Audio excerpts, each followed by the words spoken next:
a little bit more about Naziyah Harris and what's been going on with the trial. To be honest with you, well, yeah, the trial is not over yet, but I don't know when they start back up again. I will say that. Um, so I don't even know where to start because I was doing more research last night and I was looking into just trying to find more videos of more like social media videos of Naziyah and her aunt and the family, just to get more of an idea of maybe what was going on, and also just like get more of an idea of what was going on with Naziyah. And I found some really pretty disturbing videos. Some of the videos were of, and I'm gonna play the videos. I'm gonna pull my laptop up. I know that some people, what was I gonna say?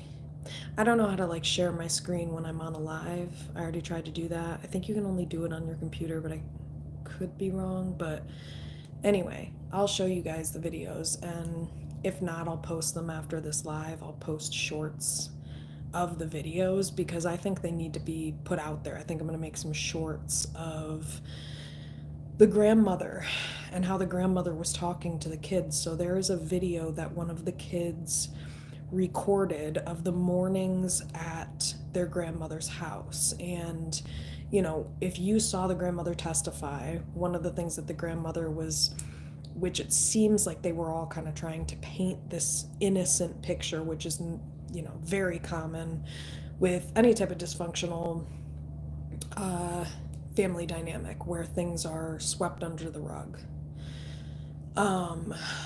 And that's kind of the vibe that was coming off from both of them. And it makes a whole lot of sense now that I've seen the videos that I've seen, because in the one video I saw, and I'm absolutely about to call both of these individuals out, yeah, because what I saw spoke volumes and told me everything I need to know. It was very obvious. In the one video that I saw, there was a video of, it was her aunt recorded a lot of stuff, which is actually great, but also stupid on her part. But surprise, surprise, no offense, but man, it just seems like ignorance just runs through and through. And of course it does with in any dysfunctional family, it does. It's ignorance for sure, and lack of healing, lack of education, lack of ignorance. And when I say lack of education, lack of knowledge on whatever dysfunction is fucking with that family. So, long story short, I saw a video and it was like the aunt was like dressed up and they were at some park, and it was just very obvious that the aunt is extremely insecure, which, I mean, not surprising because the aunt is kind of obese and whatever. I mean, anyway, you can still be secure in yourself even if you're obese. I've just, trust me, seen plenty of people do it. But I mean, that could be one of her insecurities. I guess that's what I'm saying. Point is, in the video, she was like recording herself, and like just by her body language alone, and I'm going to show you the video, but you can just tell that she's like, I don't know, it's like, it's weird energy. It's almost like she's trying to overcompensate or act as if things are better than what they are or more than what they are. Like, one of the things I really wanted to talk about tonight was like part of the problem that I think contributes to why people perpetuate some of these unhealthy patterns and dynamics. And I think one of the biggest reasons is society, and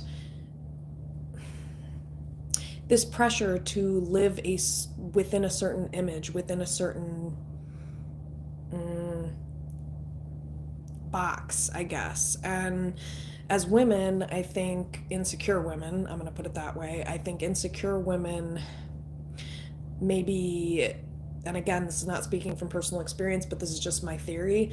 It's like there's some type of comfort that insecure women find in this idea of having babies or getting married. Now, I'm going to be real with you. Those types of females are typically beta females, okay? Now I can go into this in a later video, but there's alpha females, sigma females, and beta females. Alpha females are top dogs. Sigma females are top dogs, but they're kind of like even more rare.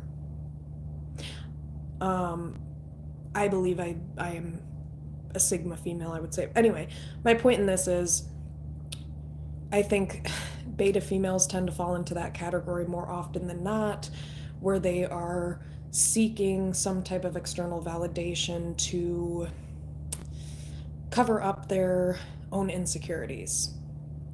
And that's what I think, of course, her aunt was doing, because let's be real, if you weren't, why in God's name would you choose a guy who was locked up for 10 years with a sexual, CSC charge? Or is it CSC? I don't know if it was CSC exactly for him. Criminal sexual conduct, I think that's what it stands for, or maybe anyway, whatever, I don't know the exact things, but he was in prison for 10 years. He was not even supposed to be in a household with children. I don't know how the fuck that happened. And then on top of that, what I'm basically saying is, yes, any woman who chooses a man who was previously a sexual predator in jail for many years, you have very low self-esteem. You're definitely insecure in yourself, because I'm sorry, that is the lowest of the low you could possibly stoop on the totem pole of men to choose from. That is like, how do I describe this to you? I already described it in another video. Like, I wouldn't even choose that if that was the last person on earth. So this is like scraping the bottom of the barrel is what Naziyah's aunt did to find a man. And yes, I'm talking mad shit about you and about this, because shame on you for doing what the fuck you did, because you didn't feel good enough about yourself to just stand on your own 2 feet or wait for a man, a decent man that you could find that isn't going to molest your children. But again, low self-esteem, probably, I don't know, my guess is maybe it's not as easy to find men, or maybe that's how she felt. I don't fucking know. All I know is you've got to be desperate if you're settling for a guy like that. I don't care how the guy looks. What it brings me back to is a roommate that I had in college, and I actually went to school near Detroit. And I'll never forget she said this, and this kind of reminds me of the same situation. And this roommate of mine was kind of obese and whatever. Anyway, it's just coming to mind right now. And so one of the things she said was this boyfriend of hers that she would bring over, he was abusing her. And she said to me, well, this is the best I'm going to find in Detroit. So she said some shit like that to me, and I was just like, huh. It was back when I was like 18, 19. And I just remember that statement hit me very hard. It's like, wow, this is how you feel about yourself. You really seriously would rather be with this loser who's abusing you than be by yourself, because that's quote unquote all you're going to find in Detroit. That is what she said to me. And so what I'm basically saying is I kind of feel like the aunt had a similar thought process that was the best she was going to find in general, maybe. And that is the only theory that I have as to why anybody could possibly settle for a man with 10 years in prison for, SAing children. You would absolutely have to be the most desperate person on earth. So clearly she was. And I don't know, my point in saying this is this is a big part of the problem, because if that woman wouldn't have been so thirsty for attention and love and blah, blah, blah, blah, blah, none of those kids would have been put in that position. So, some of these females out here, I think, want to fit the status quo, or want to fit this image of what society wants them to be so fucking bad, that they will sacrifice sacrifice health and healthiness. And so basically that brings me into the other thing I was going to talk about, which is that there are a lot of conspiracies going around that the grandma and the aunt possibly knew that Naziyah was pregnant, and that they possibly played a role in trying to get rid of the baby, basically. Now, do I believe that that's true? Do I believe that? I don't know. Okay, I'll tell you what I believe. I'm not sure they were directly involved, but I absolutely think everyone had an inkling and knew, and just nobody said anything about it, because I think my guess is, again, with very low self-esteem, insecurity, and probably a fear of abandonment and things like that. Like, sometimes, anyway, because the aunt found the messages between Naziyah and Jarvis on Naziyah's Instagram. So my whole thing is, come on. If I saw that between a child and the guy I'm dating, I am immediately running away, and I'm also considering whether I should call police or not. Like, come on. And so my whole thing is it a lack of logic, or is it trauma? And this is a generational trauma pattern that has run through that family, sexual abuse, from what, from the research I've done. And part of that pattern of abuse and trauma is sweeping shit under the rug.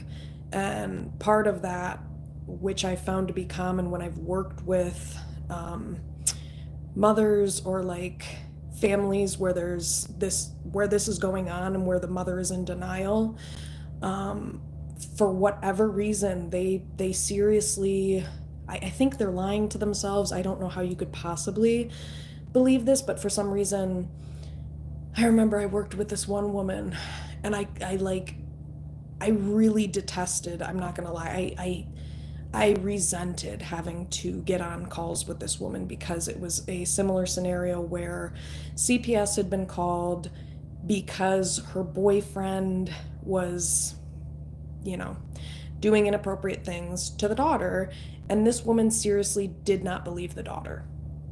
And I had to work with this woman, and part of why CPS was because of that.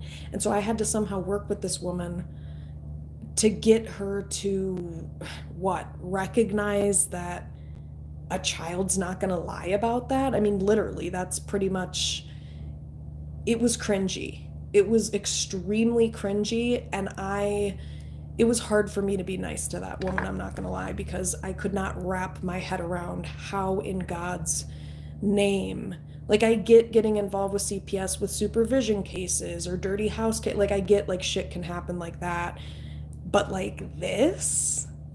So anyway, there seems to be a pattern with people who have survived. Hey, how's it going? It tends to be a pattern with people who go through that kind of trauma, where, again, it's just completely swept under the rug. And typically, the people who are sweeping it under the rug are people who are also survivors of sexual abuse. So, yeah. So, yeah, it's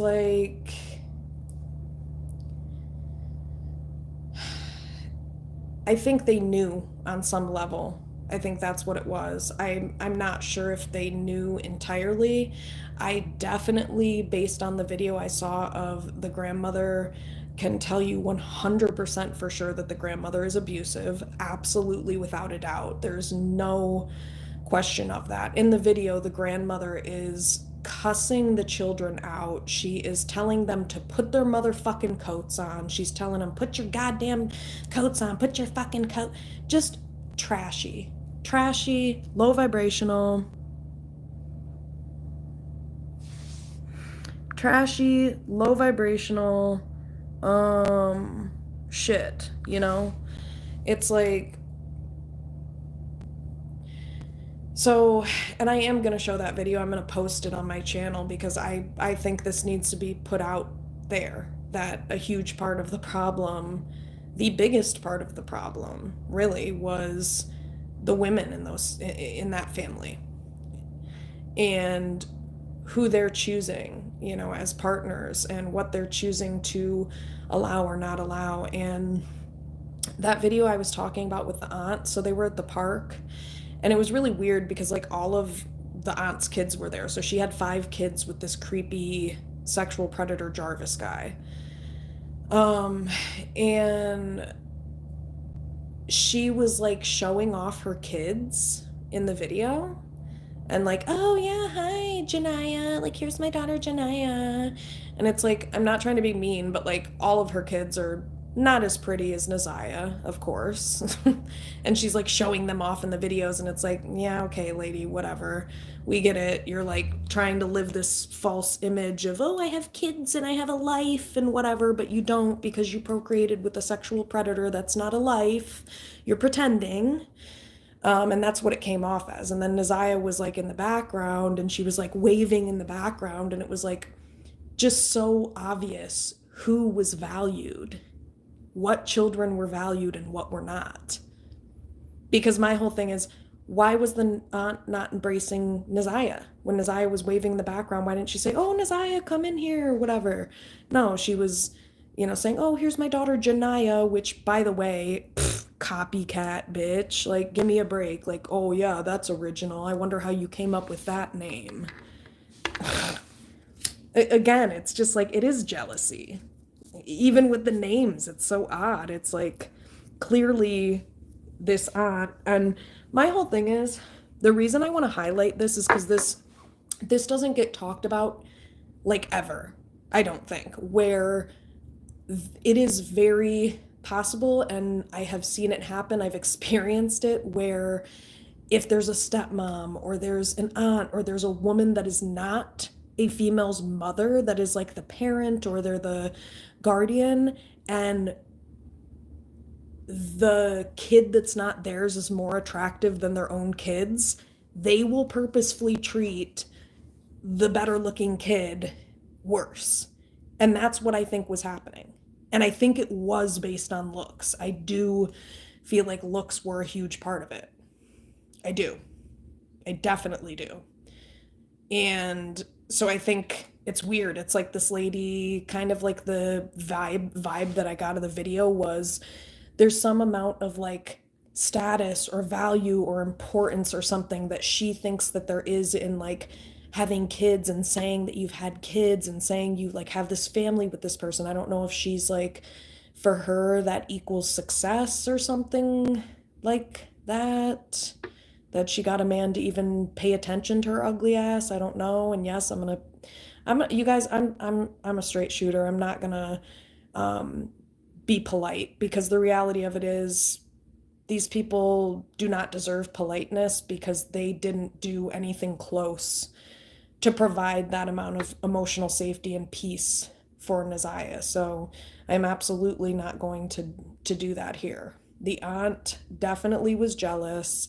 It was obvious in that video. She was like weirdly showing off her kids as if they're like better than Naziyah, and it's like, yeah, Naziyah's prettier than your kids, lady. But you know, I bet you wish that was not the case. But yeah, and that is it is definitely a thing. I've seen women do this with girls, little girls, where they have daughters with someone and the daughters are not as attractive, and so they give the unrelated daughter a hard time because the unrelated daughter is more attractive. And that's what happened to Naziyah, I believe.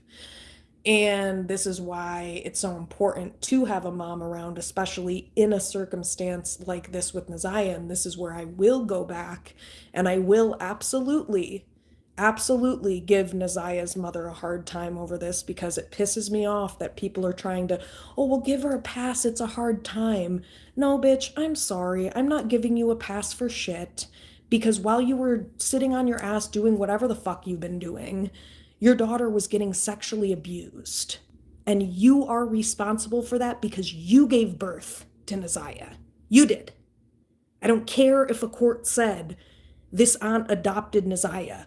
You are her mother and you fucking failed her. And I hope you hear this video. I hope you watch this video. I would love to have a conversation with you and pick your brain as to how the fuck you could have possibly been this irresponsible, because it is irresponsible. You had a baby with a married man, and then you proceeded to neglect this child that you had with a married man. You had no business even doing what you did. So I'm just really wondering, why, when, where, how in God's fucking name did you think this was a good idea? And then you have the audacity to sit here while your beautiful daughter is dead somewhere and sit around and say, oh, take it easy on her. You know what? No, I think people have been taking it too easy on her this whole time. Because where the fuck has she been? I'm sorry, you do not get a motherfucking pass because you chose drugs over your daughter when you still chose to bring your daughter into this goddamn world, lady. That is absolutely irresponsible of you. And there is no excuse. Click off this bitch, please. Because I am someone who knows exactly what the fuck it feels like to be in that position where your mother abandons you and then you have to be around women that value their ugly children over you. I've literally been in that exact position and I don't care. So that's why I feel the way I do about this, because it is irresponsible and it is wrong what she did. And she should be shamed for it, or at least have someone let her know that there is no excuse for that. There is absolutely no excuse for it. And that's why it pisses me off, because I know firsthand how that feels. And it is one of the worst feelings in the world to be a beautiful girl, you know, a beautiful young girl, and to have the women around you being uglier, literally, and then have them treat you like you're less than, even though actually they are. And that's what was happening to her. The aunt was jealous because she was fat and ugly. I'm sorry, I'm just gonna keep it fucking real, 100. The aunt was fucking jealous. She was jealous. And that was the only way that she knew how to cope with it. Instead of developing actual self-esteem and security in herself, she had to try to knock down a child. Wow. If that does not say and speak volumes about the very minuscule percentage of part of you that is woman, then I don't know what the fuck does, because that's not how a woman conducts themselves. That's how a child, that's how a little girl conducts themselves. Why would you feel threatened, jealous, whatever, by a little girl? I'm sorry if you feel that way. That's scary that someone could not even be...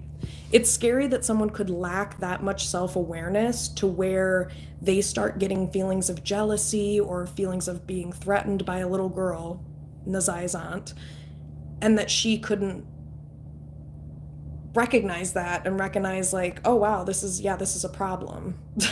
Like, there's so many parts of this that I can't wrap my head around. I mean, I don't know. I guess that lady wanted to be loved so bad that she had to neglect a child and I guess pretend that that was an appropriate excuse for that. Sorry, I'll turn the lights back on, but I don't know. So that video was very telling to me. It was very showy. It's like, yeah, guys, let's pretend we have a happy family. Me and my 5 kids, 2 of which are being secretly sexually abused by their father. And yeah, guys, we're at a park. It was really obvious. And then, like I said, like Naziyah was in the background of the video, and she was like waving in the video, and the aunt had acknowledged, of course, her own kids. But when Naziyah was in the background and waving and stuff, her aunt didn't say shit. She didn't include her in it. It was just obvious, like she was including her child in it. She was like holding her child in front of her and stuff. But other than that, she was not including Naziyah in the video. And so it was very obvious, like, okay, you're being petty on purpose because, oh, yeah. So I did want to point that out. There is a video out there of her grandmother cussing all the kids out, like I said, in the morning before prayer. Also, something that's very telling is the entire time, and I find this really weird. This is really weird. And I wanted to talk about this because I noticed this and I'm like, this is strange. What is this about? So in the video where the grandmother is, oh, and let me just go back because I know I just went on a whole rant about Naziyah's mom, but for real, like I mean every word I said. That was your responsibility, and her blood is on your hands. I'm sorry, I don't give a fuck what you have to say. I don't care if the child was adopted. That child was not given a fair chance in this world because of the circumstances that you made the irresponsible choice to bring her into, and therefore you are responsible because different choices would have brought different outcomes. So please stop sitting here acting like you're not accountable because, legally she was not under your care. We all know the law is bullshit, lady. Get real with yourself. And when I say the law is bullshit, I mean, like, that doesn't mean anything. It's still your child, and you know that.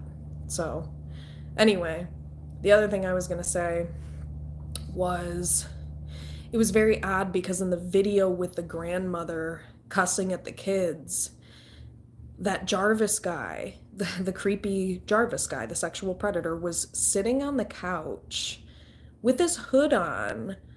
And it was just the strangest dynamic. It was just obvious to me that like all the women in the family, which again it's a very ironic and backwards dynamic because I was going to say all the women are like the controlling ones in the family, but then you have this like secret, sneaky, creepy sexual predator in the background that's like, that they're all like knowingly allowing to get away with this. But I just think on some level they knew.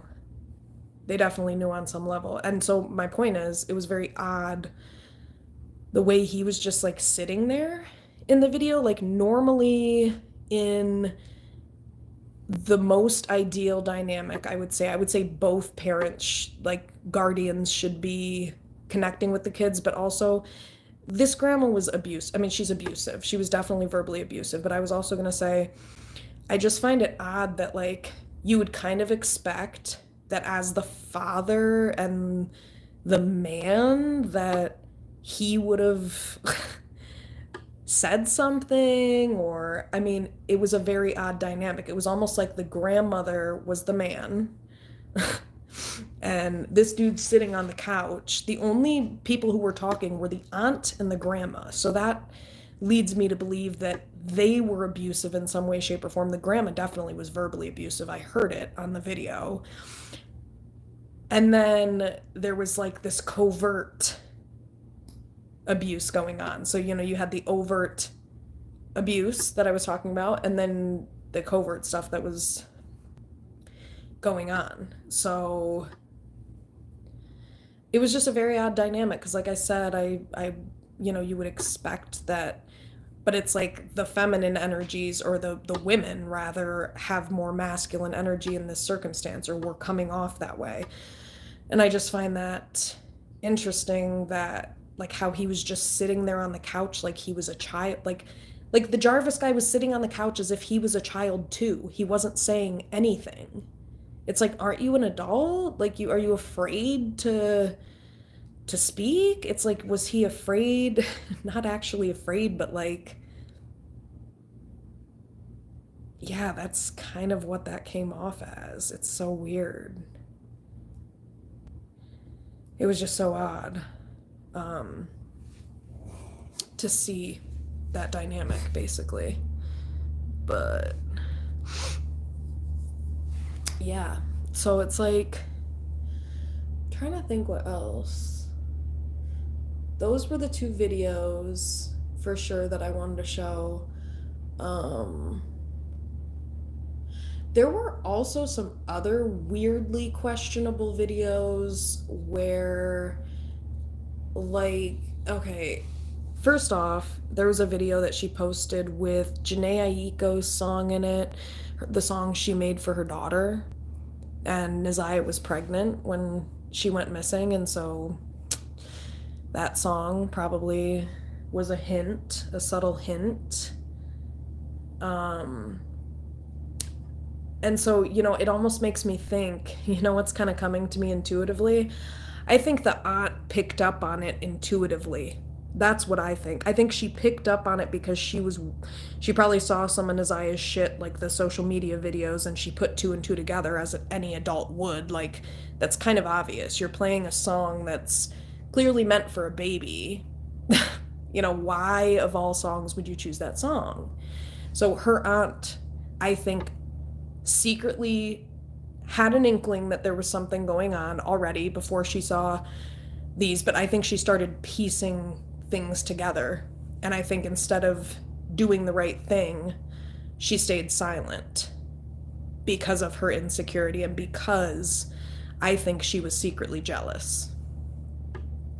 So I think she put the pieces together when she started probably seeing these videos of Naziyah that she was posting. And yeah. And then on top of it, you can tell when someone is pregnant, their face glows, so if you've ever been pregnant or if you've ever been around someone who's pregnant, how someone who's pregnant looks. Their whole face changes. They look gorgeous. So it was like they definitely could tell because Naziyah was pretty already, and then they probably noticed the difference, like, there's something even more different. And it is a very noticeable difference when you're pregnant. Very noticeable. So in your face, it glows. So there's just a lot of things that lead me to believe these conspiracies, I guess, of the family potentially being involved. I don't think it's to the degree that people are saying. I don't think the aunt and grandma, like, knew all the details and were, like, in the mix of it. I think it was more of a shh, hush, hush thing where it was like the aunt suspected it and she would, like, accuse him of stuff, but Jarvis would never come out and admit it, so she, like, kind of stayed in the situation because she didn't want to believe it. I mean, that's the other thing, you guys, we have to remember is, I will say this, I will have some a little bit of compassion, because I will say the aunt, this runs in their family, and so it's abuse. So it's even abuse to the woman who gets with the sexual predator, because of course they're lying and being deceitful to them. So I don't know. I think it could have been something like that where the aunt had a feeling, she had an inkling, but she didn't have concrete, like, 100% proof. And so that's why maybe she never did anything. But I think intuitively, deep down, she knew. And I think it was one of those things where with trauma, if you have abandonment and rejection stuff and you've had kids with people and things like that, I think that's where her trauma came in and maybe prevented her from really fully looking at what was going on, which is that it's not normal for a 42-year-old to ever be messaging a child on social media, ever, ever, ever. Unless it's like, hey, I can't get a hold of you on your cell phone and I'm here to pick you up at school. Are you okay? Or some shit like that. But other than that, any images, like these images that she saw, that is weird. and should have been a huge red flag. Why would a 42-year-old man and a little girl be, but again, I think with trauma sometimes your mind tries to fill in the blanks with other things when you don't know what's going on. And so that could have been what was happening too for the aunt, is that, with predators, there's a lot of manipulation going on. And then usually the victims that they choose are already susceptible to those things. Like they've already been in abusive dynamics in the past. And so it's easier for them to be influenced or easily swayed or manipulated because they want to be loved so bad that they, people like this may put up with more than a healthier person would, which again is why victims prey on specific people, basically, or they try to prey on specific people. But there's a way to outsmart these fuckers. There definitely is. You just have to know the game they're playing and in order to beat them at their own game. But a lot of times, especially when you have not healed your trauma, which I think is the main issue here in this family, is that the trauma has not been healed, those things are harder to notice, or there's certain. So yeah, I don't think that they were in on it like how people said, where it's like, oh yeah, they knew for sure. I don't think it's that. I think there could be inklings, but I don't think there was anything where they knew this whole time and they just, I mean, it could be, but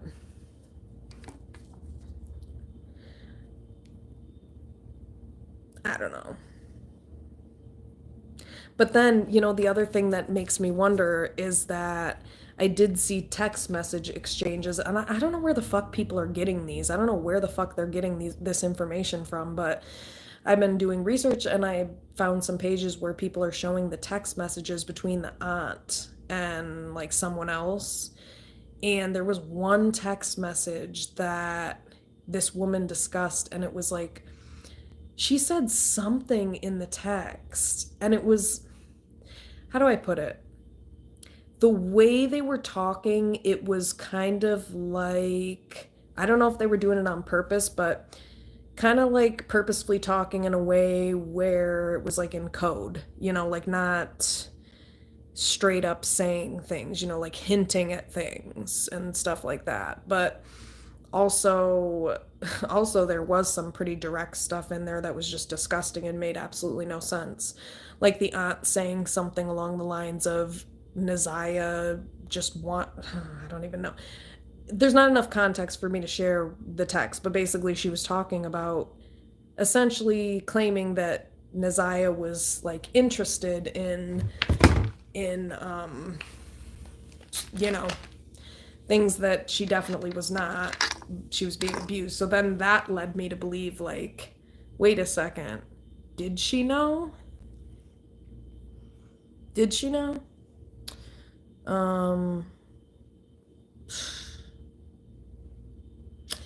I don't know.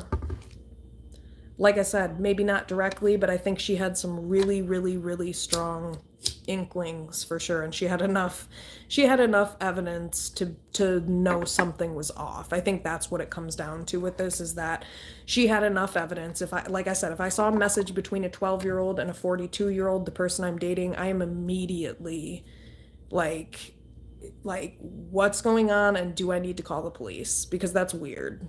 That's odd. So the fact that she just like confronted him on it and just said, oh yeah, like, what are these messages between you and Naziyah? It's like, the fact that she had to ask tells me she knows. You know what I mean? Why would you even, because if you're having to ask, then that means your intuition and whatever you saw is telling you that it's bad enough to where you need to ask. So at that point, do you really need to ask? Or do you just need to get the fuck away from this guy? But again, I don't know.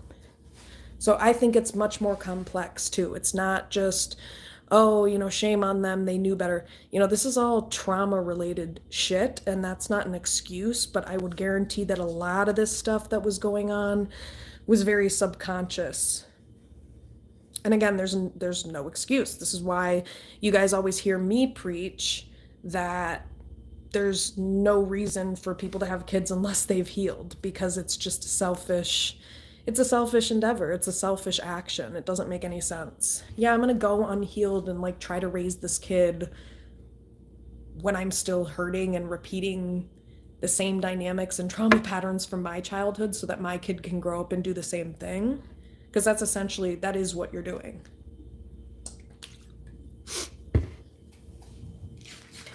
That's what you're doing. And, hi, Burley. So, yeah, so I do believe on some level they knew. And I think the grandmother, people are saying, like, because she was very cold on stand. She was cold. And then they're saying the aunt is. But again, I think what needs to be looked at is the grandma definitely was abusive, verbally abusive. I mean, in that video, she was cussing at them.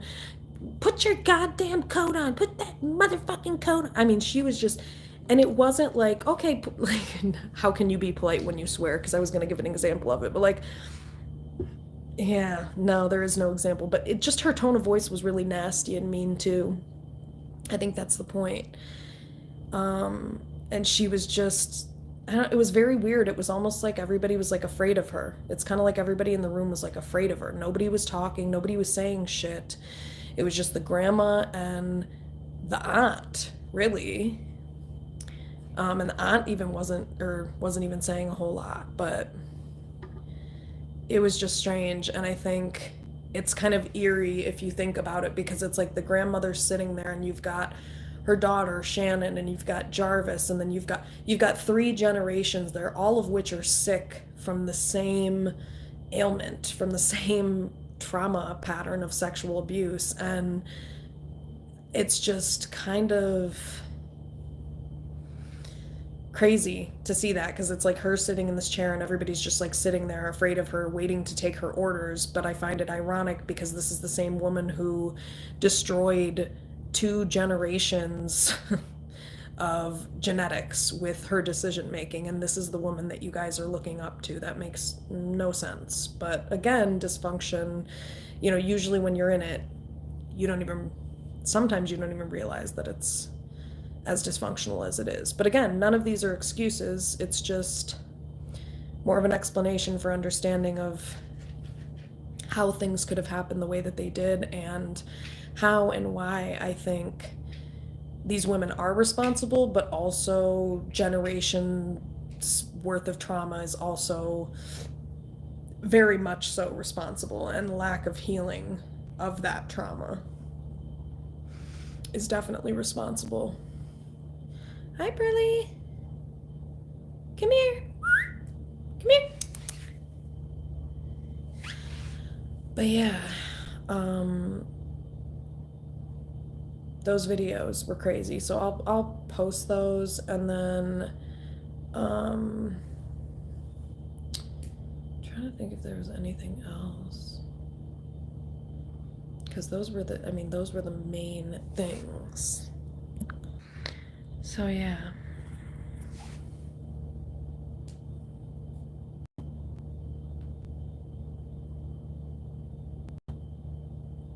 Hi, Pearly.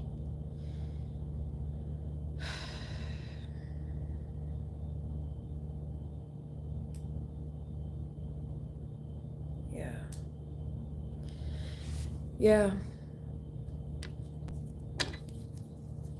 It was the perfect concoction to create the dynamic that it created, because, and this is where I have a hard time forgiving or making peace with this whole idea of not giving her mother a hard time, because what was I gonna say? because it was her responsibility to heal the wound, you know what I mean, before making such a major life decision. And you know, I get some people would say, well, what about beliefs? What about cultural beliefs and things like that? And it's like, you guys, we have to understand that all of these things are made up. Like, everything is made up. Like, I'm not saying that's not real, that those are some people's beliefs. I'm saying humans made that up. These, like, cultural beliefs and cultural norms or whatever that we go by and say, oh, this is okay or this is not. So it's really not real. And then when you utilize that as your argument,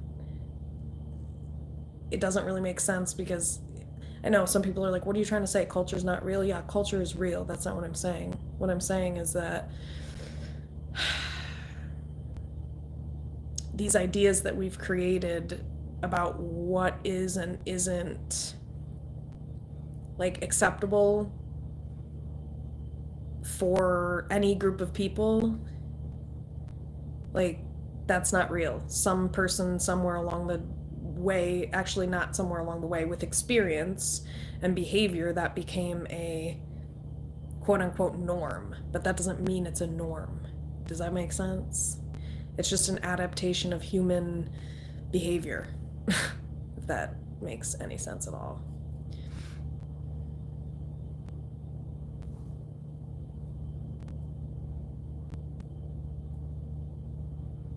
Hi, sweetie.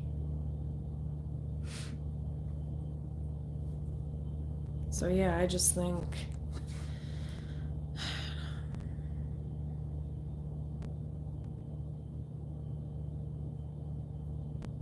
it's just messed up.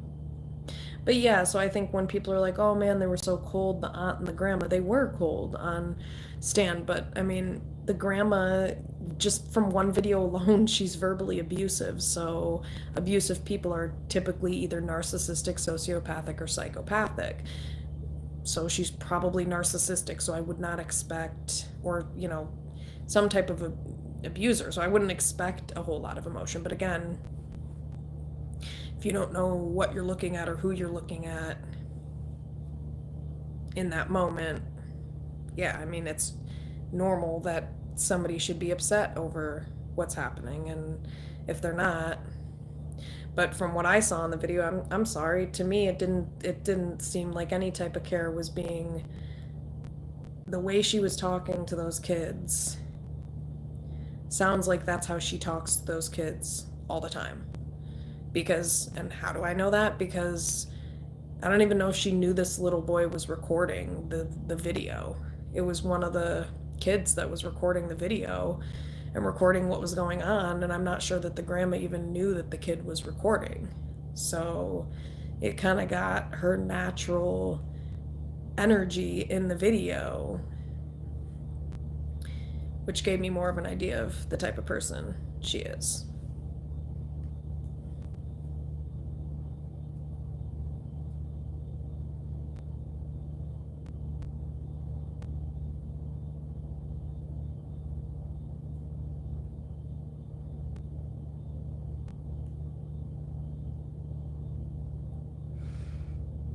Yep. Hi, Pearl. But yeah, I don't know. I think I don't know when the next part of the trial is, or whatever, or what's coming next. But that was the other thing I was gonna say, is that the one of her cousins also testified that Jarvis was would coerce Naziyah, and I don't know what other cousins, I don't know specifically as far as that goes, but the child testified, basically, her cousin, that they witnessed this happen on more than one account, that Jarvis would try to coerce the kids, or Naziyah, and I don't know who else it was, but I definitely think trying to think. He definitely has other charges with a 4-year-old, and I think his own daughter who's 8, but now I think she's like 10, I think, or 11 or something like that. Um, and he has been charged with, actually, you know, the R word to his daughter, like full blown R wording his daughter. So, the guy is just totally, totally effed in the head. Completely effed in the head. But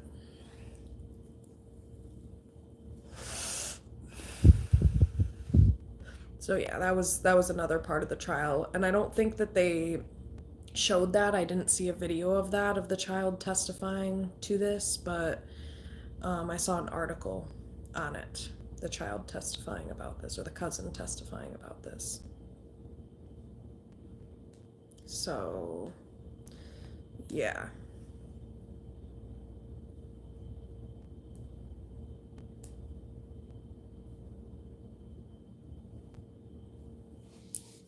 Mm-hmm.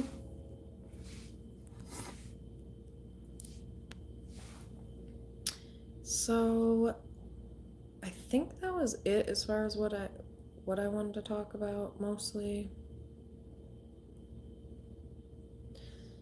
But I definitely wanted to come on here and emphasize even more just about the family members that, everybody, every adult here is responsible, including her mother and father. I'd say in particular, her mother and father. I hate to say it, you guys, but I mean, I believe in karma wholeheartedly, and I find it ironic, and rest in peace, of course, to her father. I don't want anybody to pass away, but I just find it very ironic that as soon as she goes missing, this guy dies. It's like, but people don't want to believe in karma. It's like, I hate to say it, but the main culprit here was her father. Let's be real. It started with her father and temptation. Naziyah's father stepped out of his marriage and had a baby with Naziyah's mother without his wife knowing. Without his wife knowing. You guys, come on. The universe, that was absolutely a punishment from the universe. I don't care what anybody says, and I know some people would say, oh, that's awful. No, it's awful what that man chose to do and all of the damage that it did and caused for one human life, all because this guy wanted to bust a nut. Sorry, but I'm going to keep it 100% real. We are where we are right now, talking about what we're talking about right now, because Naziyah's father couldn't keep his D in his pants and had to step outside of his fucking marriage and disrespect his wife.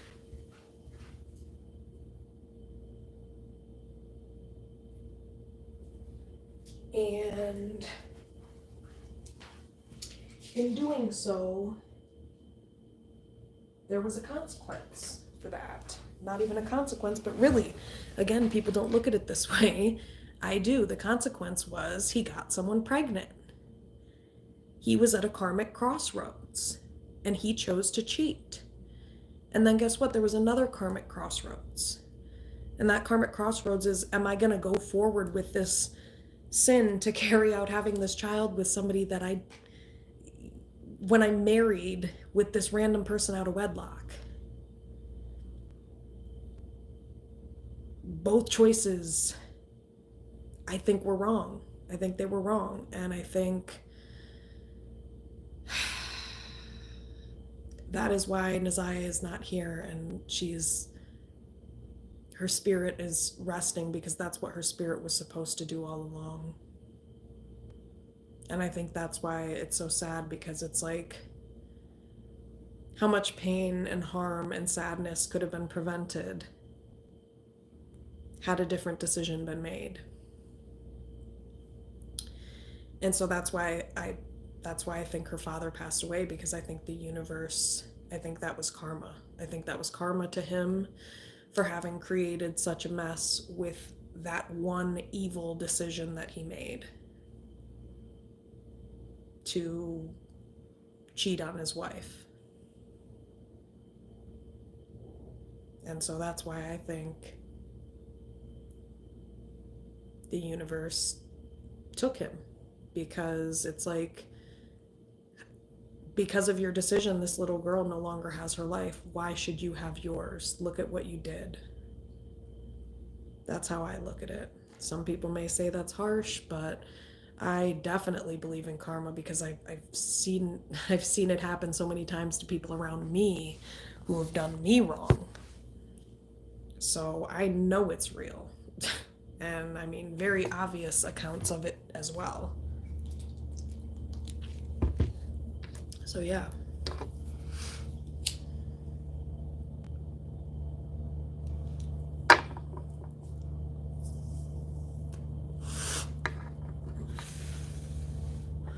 Yep.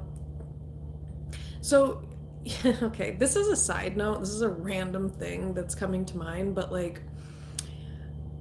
this is just a random side note. You know what I've noticed? And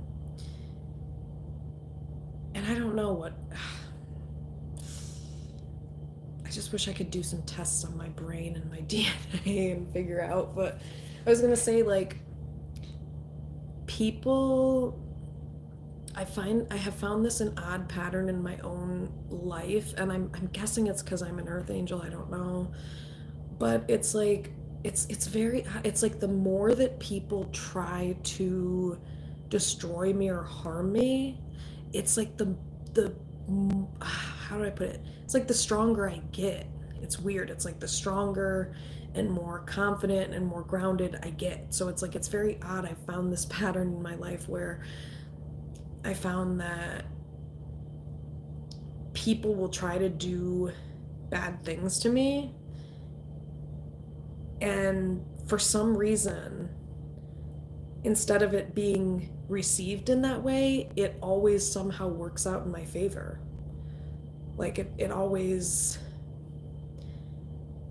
ends up being something that I notice has allowed me to grow more or get wiser, or so I always find it funny when people try to mess with me and they find that instead of me getting weaker, I tend to get stronger and stronger, because it's kind of like, I do the opposite when somebody tries to break me down. Instead of allowing it to do that, I utilize the energy, again, because I'm an alchemist, I utilize the energy to build myself up and to go into areas of my life that I could utilize it for, which is also alchemy. But yeah, I don't know, that was a random side note. That's also probably resilience to a certain extent or degree.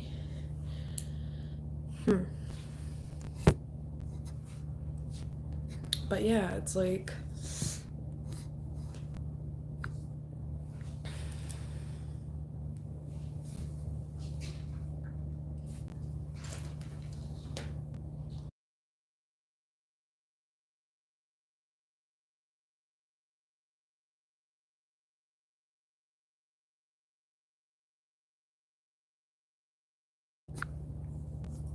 so yeah, it's kind of funny. Ooh. It's just kind of crazy how it happens.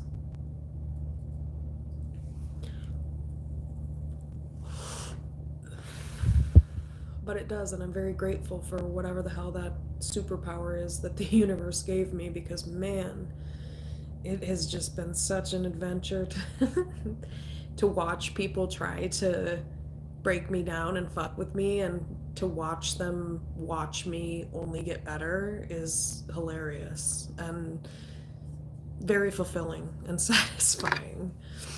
And I just find that happens a lot, where people try to mess with me, and then, instead of it messing with me, it actually builds me up into an even more beautiful version of myself. And people are like, wait, what the fuck is going on? It's like, yeah, you're fucking with an earth angel. That's what the fuck is going on. It's like, you know what's coming to mind?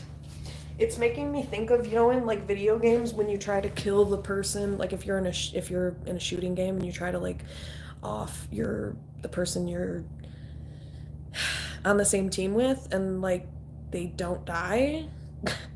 It's kind of a similar vibe of like a video game character where it's just like, and that is actually a good analogy because that is how it is for empaths. Empaths and light workers and earth angels have a lot of near death experiences, or just experiences that might break a lot of people or might really, really seriously diminish functioning in some people, that literally does the opposite for earth angels. And you know what I'm starting to think it is that earth angels are pure light energy.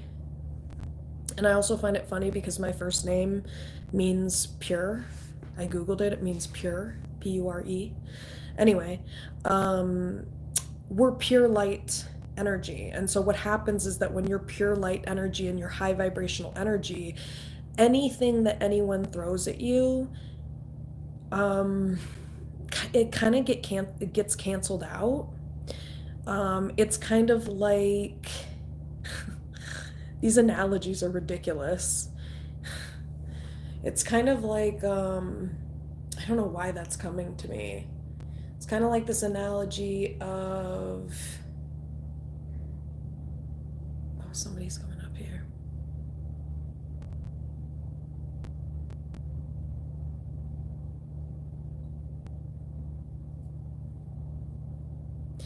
I was gonna say it's basically like it cancels out. It's like whatever energy I absorb somehow gets transmuted into more positive light energy, which is why it's really hard for people to get to me.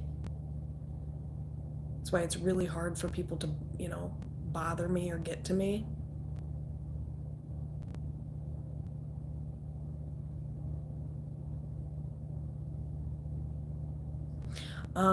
Because, like I said, you know, a lot of what's sent in my direction, I don't know, it just gets absorbed and kind of transmuted.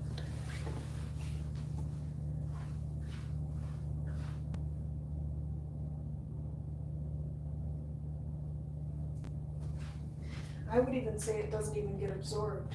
It just gets kind of yeah, that's a good analogy. Like filtered out. It's kind of like it gets filtered out.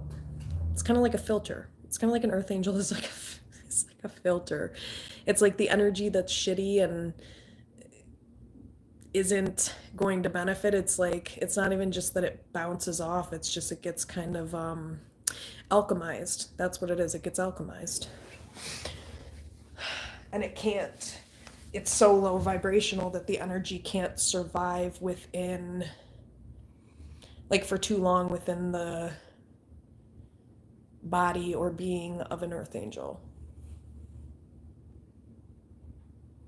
But I mean, that's what makes an earth angel what they are, because we have to be that way so that we can be resilient, so that we can carry out our mission and purpose here. So, yeah. I don't know why that randomly came up, but it did.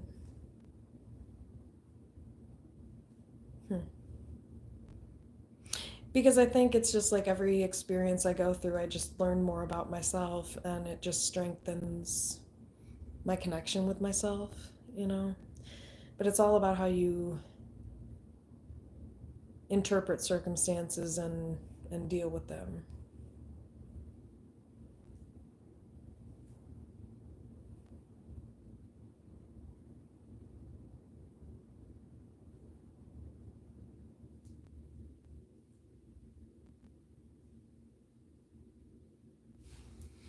Hmm.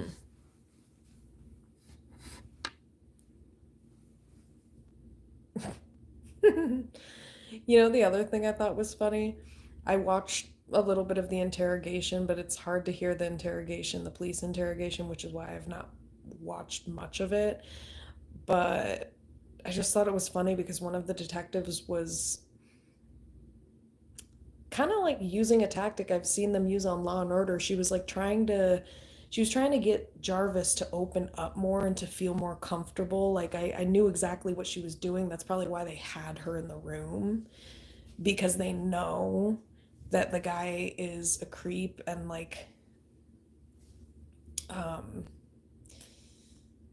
hypersexual, I guess. And so I think they purposely put that, I think they put the woman detective in there to try to get him more comfortable so he would disclose information and slip up. But anyway, because I was thinking about it when I saw the video and I'm thinking, oh, she's probably doing that on purpose. Because I'm like, this seems, like it might not be professional. I'm like, no, that's the point. She's manipulating him to get information, which is very smart. Very smart. See, and this is where women can do that in a way that men can't. Women can if women can learn to balance out their emotions and not allow their insecurities to drive their behavior, women would probably be the most powerful people in society. But I think part of the problem is the lack of healing, and so then women aren't taken seriously, unfortunately, in a lot of ways. But also, there's a lot of unhealed men, so I'm not just calling out women, I'm just saying that I think that if women could get past some of the insecurity stuff, the self esteem stuff, and, um, I just think, and this idea of like having to fit into a certain box or a certain image, like our society is so obsessed with, like, for women, if you're not married or you don't have a kid by the time you're like in your 30s, it's like, oh my gosh, that's how society views it. It's like, oh my gosh, what's going on? It's like nothing's going on. I just don't fucking feel like renting out my womb to anybody, and none of you are good enough. How about that? That's what's wrong. um so society puts these stupid ass pressures on women to be a certain way, and not to be a certain way, yeah, to be a certain way, and that they're like being a woman or being a mm, what's the word for it, being a full woman or a competent woman somehow, like I said, gets tied to whether you have kids or whether you're married or not. And it's just kind of ridiculous. So I think people, especially women, buy into that, and I think they give away their power, because what I have found as a trend, and this is not all marriages, but I have noticed in certain relationships and certain marriages where women they'll settle um, out of insecurity, and they'll allow certain things that they shouldn't due to their own insecurities, instead of demanding more and saying, hey, I don't have to, marry you just because I want to marry anyone or something. Come on, girl, let's go. Sweetie, I don't have time for this shit. Thank you. Come on. Hi. Hello, young lady. So yeah. I kind of like went off onto other tangents in this. But yeah.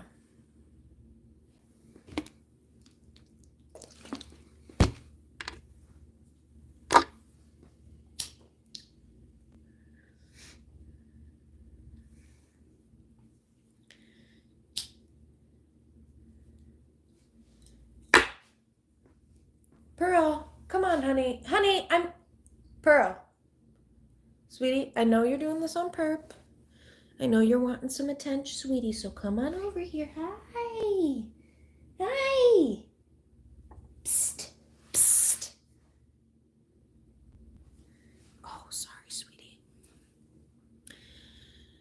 So yeah, I think that if people had a little bit more security in themselves, you know, I don't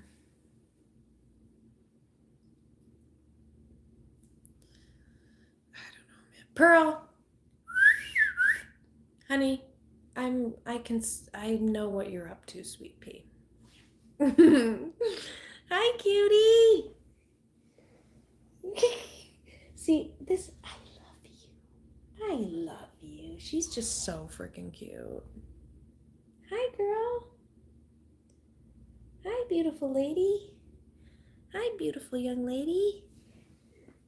How's it? Are you hungry? Are you hungry? Sweetie? Are you hungry? Are you sure? Honey? Be serious. Honey? Are you hungry? Are you hungry? Honey, we're not doing this. We're not doing the miming. This girl likes to mime. She doesn't want to have to chit-chat with me about what she wants, how she feels. Girlie, are you hungry? Huh? She just wants to... Hi! Come on. Yeah, come on, sweet. Come on, young lady. This is what's for dinner. Oh, happy. Come on. Well, it's more like a midnight snack. Are you hungry? Huh? Are you hungry? Are you sure? Okay. Great. Are you hungry? Huh? Huh? Are you hungry? She's purring like crazy. Okay, I'll give it to you, Pearl. There you go, sweet.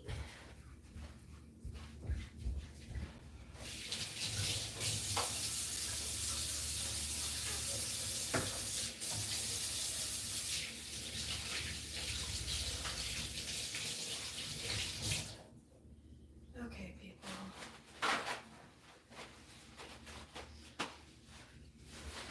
Hi, Pearl. Hi. That's great. She wants to be pet. Hi, honey. Oh my gosh. Every time she eats, she's always acting like she's hungry, even when she's not. Definitely gonna get off of here in a second, so...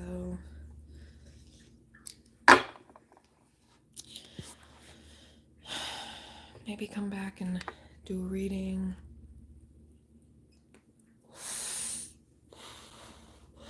I might, because you know what? I haven't done a reading, and I kind of want to see... I don't know if I'll do Cancer, or maybe... Anyway.